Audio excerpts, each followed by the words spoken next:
Assalamu alaikum wa rahmatullahi wa barakatuhu. Inshallah, today we will study ruku number 26, Surah Al-Baqarah. Let's begin its reading. أعوذ بالله من الشيطان الرجيم. بسم الله الرحمن الرحيم. سل بني إسرائيل كم آتيناهم من آية بينة ومن يبدل نعمة الله من بعد ما جاءته فإن الله شديد العقاب.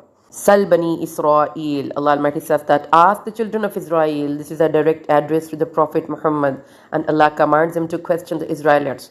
It's not just a historical inquiry, it's a rhetorical rebuke. Allah is exposing their ingratitude despite witnessing divine signs. Kam ataynahum min ayatim bayyina. How many clear signs we gave them. Ayatim bayyina refers to undeniable manifest miracles. Ibn Kasir lists the examples: the glowing hand of Moses, the parting of the sea, water flowing from the rock, clouds shading them in the desert, man and salwa descending from the sky. These signs were not just proofs, they were acts of divine mercy and care.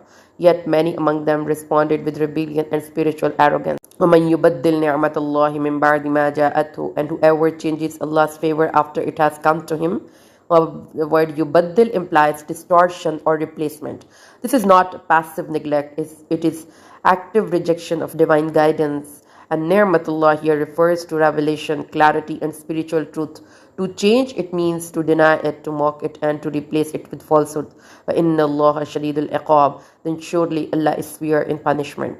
This is a warning that punishment isn't just physical, it begins with spiritual blindness, the inability to recognize truth. Ibn Kasir emphasizes that this severity is a response to deliberate ingratitude and arrogance. So this ayah number 211, teaches us something very deep. Faith is not just about seeing miracles or having proofs. It is about heart. A person can see the sea split in front of them or food fall from the sky and still choose to reject the truth. Why? Because their heart is full of pride. The Israelites were given many clear signs, miracles through Prophet Musa, but instead of being grateful, many of them changed Allah's favor. This wasn't just forgetting a blessing, it was a deliberate act of denial. They saw the truth but chose to rebel. Their hearts had become so hard that even miracles couldn't move them. The Quraysh did the same. They received the greatest favor, the Prophet Muhammad and the Quran. There was clear signs of Allah's mercy, but they rejected them, not because they didn't understand, but because they didn't want to let go of their pride, their tribal status, and their old ways. They chose disbelief and they led others into destruction with them. So Allah warns that His punishment is severe, but not for those who are confused or make honest mistakes. It's for those who see the truth clearly and still choose to reject it. That is not just a mistake, it's the crime of the heart. It leads to blindness in this life and punishment in the next. So what is the real lesson here? The biggest barrier to faith is not a lack of signs, it's arrogance. True faith begins with humility, the ability to say, I don't know everything, I need guidance, I submit. Disbelief, on the other hand, is the proud decision to reject truth even when it's clear. So this ayah reminds us, don't let pride block your heart. Don't trade divine truth for worldly comfort, and never forget, spiritual arrogance is the root of all ingratitude and a path to ruin. Ayah number 212. زُيِّنَ لِلَّذِينَ كَفَرُوا الْحَيَاةُ الدُّنْيَا وَيَسْخَرُونَ مِنَ الَّذِينَ آمَنُوا وَالَّذِينَ اتَّقَوْا فَوْقَهُمْ يَوْمَ الْقِيَامَةِ وَاللَّهُ يَرْزُقُ مَن يَشَاءُ بِغَيْرِ حِسَابٍ. زُيِّنَ لِلَّذِينَ كَفَرُوا الْحَيَاةُ الدُّنْيَا. Beautified is the life of this world for those who disbelieve. Allah has made the worldly life look attractive to those who reject faith.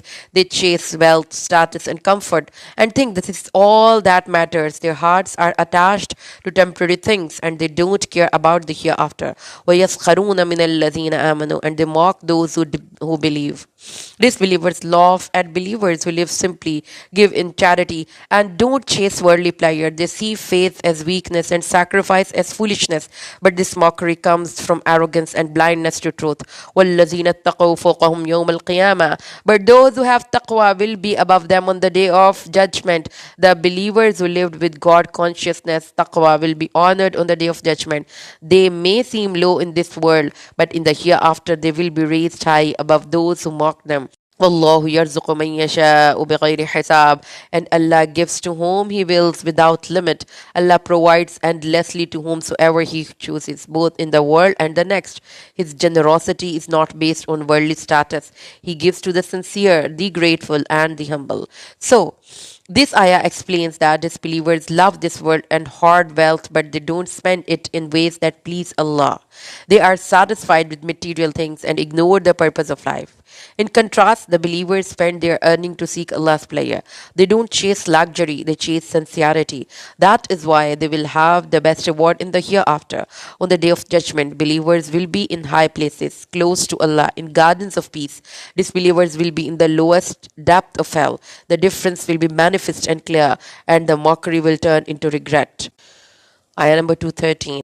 كان الناس أمة واحدة فبعث الله النبيين مبشرين ومنذرين وأنزل معهم الكتاب بالحق ليحكم بين الناس فيما اختلفوا فيه وما اختلف فيه إلا الذين أوتوه من بعد ما جاءتهم البينات بغيا بينهم فهدى الله الذين آمنوا لما اختلفوا فيه من الحق بإذنه الله يهدي من يشاء إلى صراط مستقيم. Allah Almighty says that Kanan ummatan wahida. Mankind was one single community. In the beginning, all human beings followed the same truth. They were united in belief and lived as one community. According to Ibn Abbas, the first 10 generations from Adam to Noah were all on the religion of truth. There was no division, no conflict, and no falsehood. فَبَعَثَ اللَّهُ النَّبِيِّينَ مُبَشِّرِينَ وَمُنذِرِينَ. Then Allah sent the prophets and bringers of good news and warners. When people started to disagree and go astray, Allah sent prophets to guide them back. These prophets gave glad tidings to those who obeyed and warned those who disobeyed. Their mission was to restore the truth that people had lost, not to create new religions. وَأَنزَلَ مَعَهُمُ الْكِتَابَ بِالْحَقِّ. And He sent with them the book in truth. Allah revealed scriptures to the prophets. These books contained clear guidance, laws, and truth. They were meant to help people judge fairly and return to the path of truth. لِيَحْكُمَ بَيْنَ النَّاسِ فِي مَخْتَلَفُوا فِيهِ. To judge between the people in matters they differed about. The scriptures were sent to resolve the disputes that had appeared among people. These disagreements were not because the truth was unclear, but because people had allowed pride, jealousy, and injustice to take over. وَمَا اخْتَلَفَ فِيهِ إِلَّا الَّذِينَ أُوتُوهُ. And none differed about it except those who were given it. The people who received the scriptures later began to argue and divide. They had the truth in front of them, but they still chose to fight over it. مِن بَعْدِ مَا جَاءَتْهُمُ الْبَيِّنَاتُ. After clear signs had come to them, they were not confused or unaware. Allah had already given them clear proofs and guidance. Their division was not due to ignorance, it was a deliberate choice. بَغْيًا بَيْنَهُم. Of the mutual envy and hatred. This disagreement came from arrogance, rivalry, and desire for power. They wanted to dominate others and gain unfair advantages. This is why they twisted the truth and created divisions. فَهَدَى اللَّهُ الَّذِينَ آمَنُوا لِمَا اخْتَلَفُوا فِيهِ مِنَ الْحَقِّ بِإِذْنِهِ. That Allah guided those who believed to the truth of what they differed about by His permission. Allah gave clarity to the sincere believers. He helped them see the truth in matters where others had gone astray. For example, the Jews chose Saturday as their day of worship and Christians chose Sunday. But Allah guided Ummah of Muhammad to Friday. They also disagreed about the Qibla, prayers, fastings, and status of prophets like Ibrahim and Isa. Allah guided the Muslim to the correct understanding of all these matters. Allahu yahdi man yasha'u. And Allah guides whom He wills. Guidance is a gift from Allah. He gives to those who seek it with sincerity and humility. It is not earned by status or intelligence. It is given by Allah's mercy. Ila siratim mustaqim. To the straight path. This is the path of truth, justice, and unity. This is the way of the prophets, the righteous, and those who submit to Allah sincerely. The Prophet of Allah, Hazrat Muhammad sallallahu alaihi wasallam, used to make a special dua when he woke up for night prayer. O Allah, Lord of Jibreel, Mikael, and Israfil, Creator of the heavens and the earth, knower of the seen and the unseen, you judge between your servants in what they differ. Guide me to the truth in what they have differed by your permission. Surely you guide whom you will to the straight path. This shows that even the Prophet asked Allah for guidance in matters of dispute. It is a reminder for all of us to stay humble and seek Allah's path. Another beautiful dua says, O Allah, show us the truth as truth and grant us the ability to follow it. Show us falsehood as falsehood and grant us ability to avoid it. Do not make it confusing for us so we go astray, and make us leader for the righteous. So, This ayah teaches that humanity didn't begin in darkness or ignorance. Allah gave truth to the very first man and people lived in unity for a time. But pride, greed and injustice led to division. People began to fight not because they didn't know the truth, but because they wanted power and privilege. To fix this, Allah sent prophets not to create new religions, but to restore the original truth and reunite people. The Ummah of Muhammad was guided to the correct path in every matter where others had gone astray. This is a mercy from Allah and a sign of His favor. But it also comes with responsibility to protect the truth, live by it, and never let pride or division take us away from it again.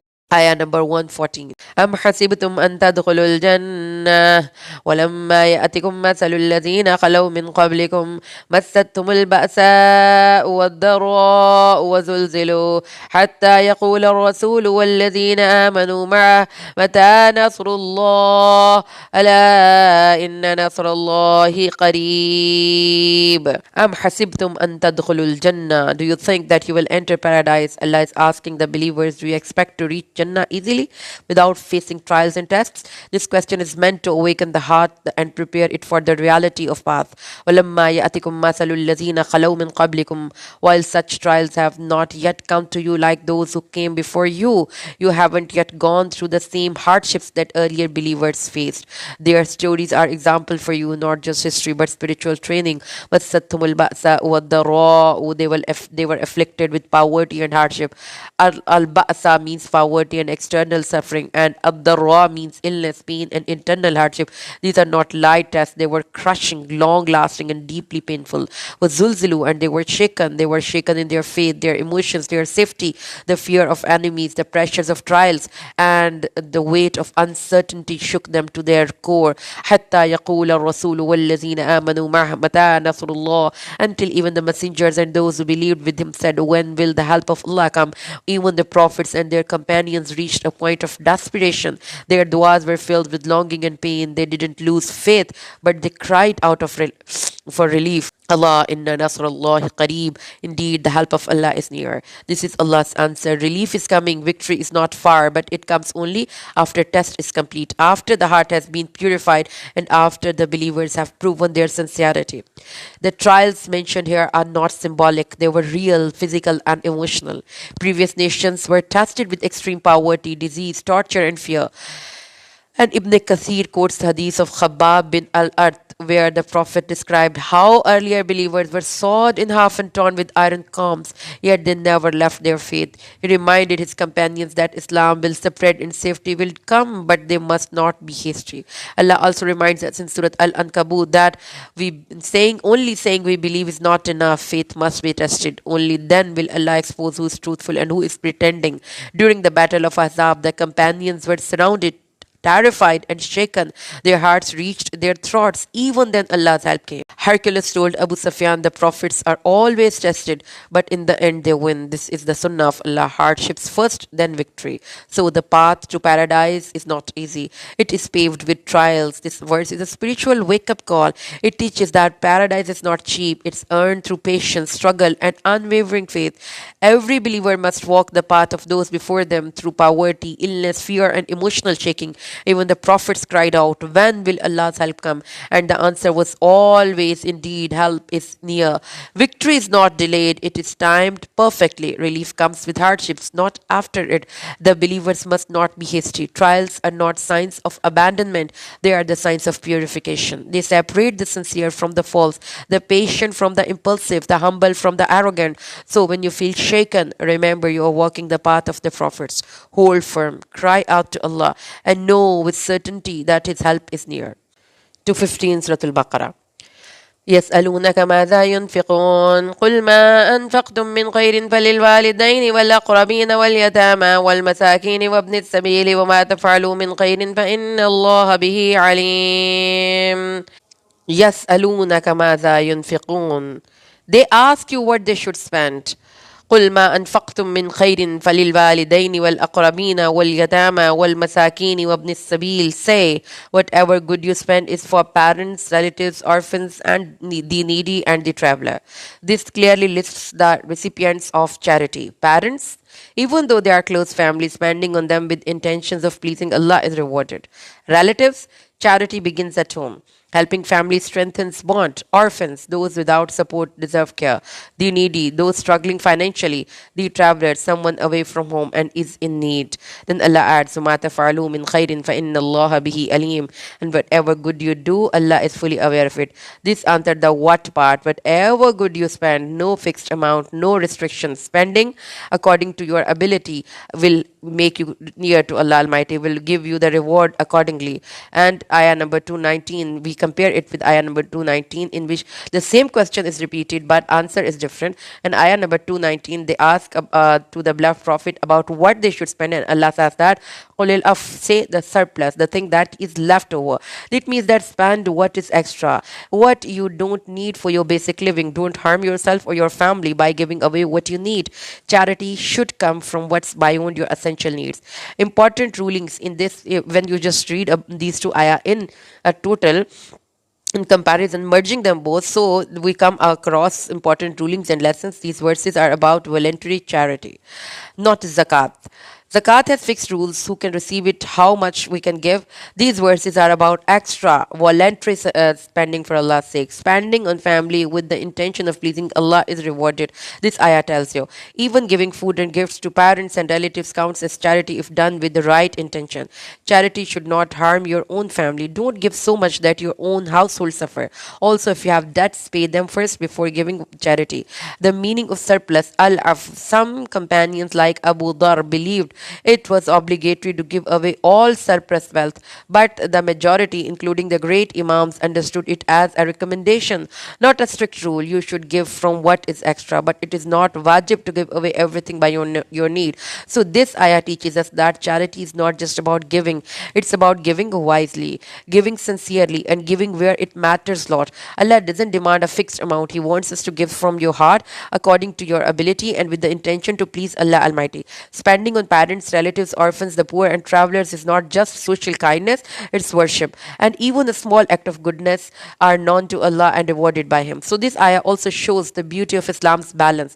It encourages generosity but not recklessness. It teaches care for others but not at the cost of neglecting your own family. And it reminds us that every sincere act of giving is seen by Allah, even if no one notices it. The final ayah of this ruku, ayah number 216.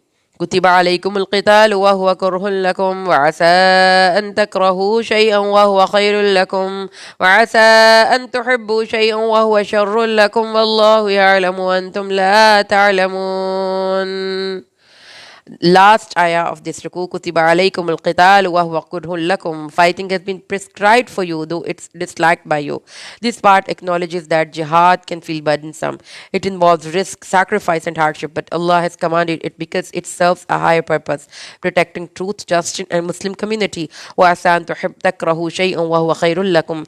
It may be that you dislike something while it is good for you. Sometimes it feels painful or difficult, actually brings long-term benefits. Jihad may seem like a loss, but it leads to victory, honor, and eternal reward. Asa an tuhibbu shay'un wa huwa sharrun lakum. And it may be that you love something while it's bad for you.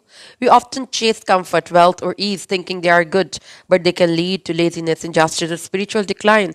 Allah knows what is truly harmful, even if it looks attractive. Allahu ya'lamu wa antum la ta'lamun. Allah knows and you do not know. This is the heart of the verse. Human knowledge is limited. We must surrender to divine wisdom. We should trust Allah. Commands are always for our benefit, even when we don't understand them fully.